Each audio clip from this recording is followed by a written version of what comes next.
আসসালামু আলাইকুম। Welcome to Jannat's recipe from the Waduzzaman channel. আশা করছি হেমন্তের এই সুন্দর আবহাওয়ায় সবাই সুস্থ আছেন।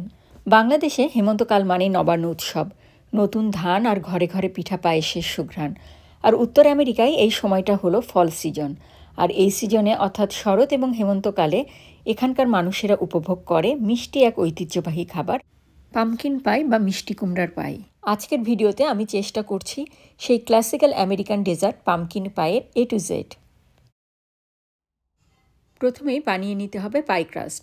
পাই ক্রাস্টের ডো বানানোর জন্য আমি 1 পাউন্ডের বাটারের একটি বার নিয়েছি। এই বাটারটা একদম ঠান্ডা হতে হবে, অর্থাৎ আমি ফ্রিজ থেকে এটাকে বের করে নিয়েছি। এই বাটারের 4 ভাগের 1 ভাগ অর্থাৎ হাফ কাপ বাটার আমি ইউজ করব এবং এই বাটারকে আমি ছোট টুকরো টুকরো করে কেটে আবার ফ্রিজে রেখে দিচ্ছি। যখন আমার লাগছে তখন ঠিক সেই মুহূর্তে আমি এটা বের করে নিব। সময় যাতে কম লাগে সেজন্য আমি ফুড প্রসেসর ইউজ করছি। আপনি চাইলে হাতে মেখেও খুব সুন্দর করে ডো বানিয়ে নিতে পারেন। দিয়ে দিলাম 2 কাপস অল পারপাস ফ্লাওয়ার বা ময়দা, 1 টিস্পুন সুগার এবং হাফ টিস্পুন সল্ট। এখন সব কিছু একসঙ্গে একবার ভালোভাবে মিশিয়ে নেব। আগে থেকে টুকরো করে রাখা বাটার ফ্রিজ থেকে বের করে সরাসরি এর মধ্যে দিয়ে দিচ্ছি। ট্র্যাডিশনাল পাই ডোতে কিন্তু 1 কাপ অর্থাৎ হাফ পাউন্ড পর্যন্ত বাটার ইউজ করা হয়। আমার রেসিপি যারা দেখেন তারা জানেন আমি সবসময় ফ্যাট এবং সুগারটা মিনিমাম ইউজ করার চেষ্টা করি। ময়দার সঙ্গে বাটার মিশে যখন দানাদার হয়ে আসবে তখন আমি এর মধ্যে খুবই আস্তে আস্তে ঢেলে দেব বরফ ঠান্ডা পানি। এখানে আমি হাফ কাপ ঠান্ডা পানি নিয়েছি, তার মধ্যে থেকে 6 টেবিল স্পুনস পানি এখানে দিয়ে দিচ্ছি। এই ডোটা আঠালো নয়, কিছুটা ঝুরঝুরে দেখায়, তবে এটা এমন হবে যে হাতের মুঠোয় নিয়ে চাপ দিলে একটা শেপ দেওয়া যাবে। এটা ঢেলে নেওয়ার সাথে সাথেই হাত দিয়ে প্রেস করে একটা শেপ দিয়ে দিতে হবে। এখানে যে পরিমাণ ডো আছে এটা দিয়ে আমি 2টা পাই ক্রাস্ট করতে পারবো, সেজন্য এটাকে আমি সমান 2 ভাগে ভাগ করে নেব।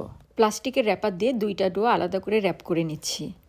এখন ডোগুলোকে মিনিমাম 15 মিনিট রেফ্রিজারেটরে রেখে দেব। আধা ঘন্টা পর ফ্রিজ থেকে ডো বের করে নিলাম। এখন এটাকে আমি একটা রুটির মতো করে বেলে নিব। আজকে 2টি পাই করার জন্য আমি একটি 8 ইঞ্চি এবং একটি 9 ইঞ্চির পাই মোল্ড নিয়েছি। আমার এই রুটিটা প্রায় 11 ইঞ্চির মতো হবে। প্রথমে এটাকে আমি পাই ক্রাস্টের মধ্যে বসিয়ে নিলাম। রুটির সাইডে যে অসমান অংশগুলো রয়েছে সেগুলোকে ভেতরের দিকে ফোল্ড করে দিয়ে দিচ্ছি। ট্র্যাডিশনাল পাই ক্রাস্টে আঙ্গুল দিয়ে এভাবে ডিজাইনটা করা হয়। আপনারা একটু খেয়াল করলেই বুঝতে পারবেন আমি এটা কিভাবে করছি।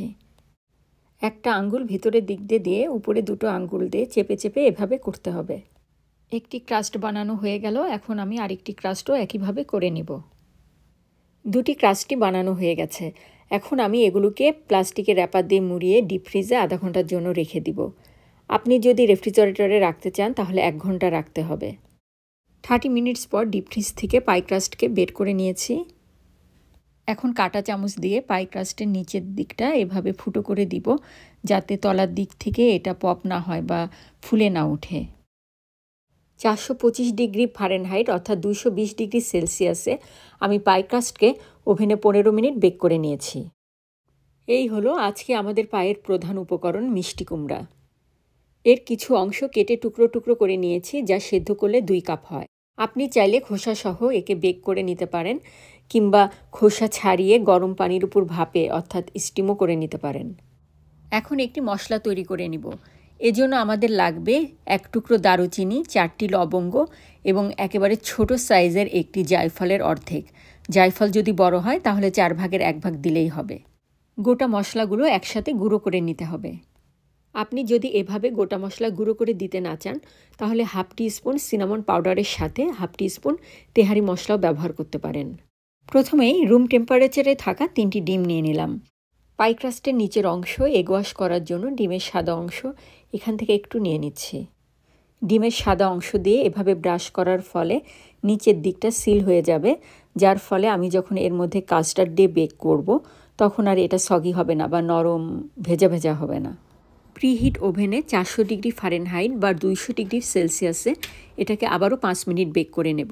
ওভেন থেকে বের করার পরে আমার পাইশেল একদম রেডি হয়ে গেছে। আপনারা চাইলে পাইশেলকে আগে থেকে তৈরি করে প্লাস্টিক দিয়ে র্যাপ করে ডিপ ফ্রিজে সংরক্ষণ করতে পারেন।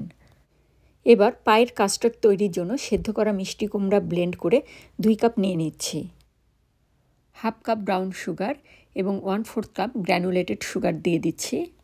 ব্রাউন সুগারের পরিবর্তে আপনি পুরোটাই সাদা চিনি দিয়ে করতে পারেন, কোনো সমস্যা নাই। দিয়ে দিচ্ছি হাফ টিস্পুন সল্ট এবং হাফ টিস্পুন জিঞ্জার পেস্ট। এবার দিয়ে দিব আমাদের পায়ের মশলাটা। এখন পামকিন পিউরি এবং ডিমের সাথে সবগুলো উপকরণ ভালো করে মিশিয়ে নেব। 1 ক্যান ইভাপোরেটেড মিল্ক বা 1.5 কাপ ঘন দুধ দিয়ে এটাকে আবারও মিশিয়ে নিচ্ছি। এখন সব কিছু ভালোভাবে মিশিয়ে নিলেই আমাদের পায়ের কাস্টার্ড রেডি। পাই শেল দুটির মধ্যে কাস্টার্ড ঢেলে দিলাম। এখন প্রিহিট ওভেনে 400 ডিগ্রি ফারেনহাইট বা 205 ডিগ্রি সেলসিয়াসে পাই দুটিকে প্রথমে আমি 15 মিনিট বেক করব। এরপর 350 ডিগ্রি ফারেনহাইট বা 180 ডিগ্রি সেলসিয়াসে একে বেক করেছি আরও 40 মিনিট। ওভেন থেকে বের করার পর রুম টেম্পারেচারে আসা পর্যন্ত অপেক্ষা করব। স্বাভাবিক তাপমাত্রায় আসার পর এখন এটাকে চেখে দেখার পালা। আপনাদেরকে কেটে দেখাচ্ছি এর ভেতরটা কেমন হয়েছে। ভ্যানিলা আইসক্রিম কিংবা হুইপড ক্রিমের সঙ্গে উপভোগ করতে পারেন এই সুস্বাদু মিষ্টি পাই। আজকের ভিডিওটি ভালো লাগলে একটি লাইক বা শেয়ার আশা করছি। রেসিপিটি দেখে পাই বানালে কমেন্ট বক্সে অবশ্যই জানাবেন আপনাদের কেমন লাগলো। চ্যানেলটি সাবস্ক্রাইব করে নতুন নতুন ভিডিও দেখার আমন্ত্রণ জানাচ্ছি। আল্লাহ হাফেজ।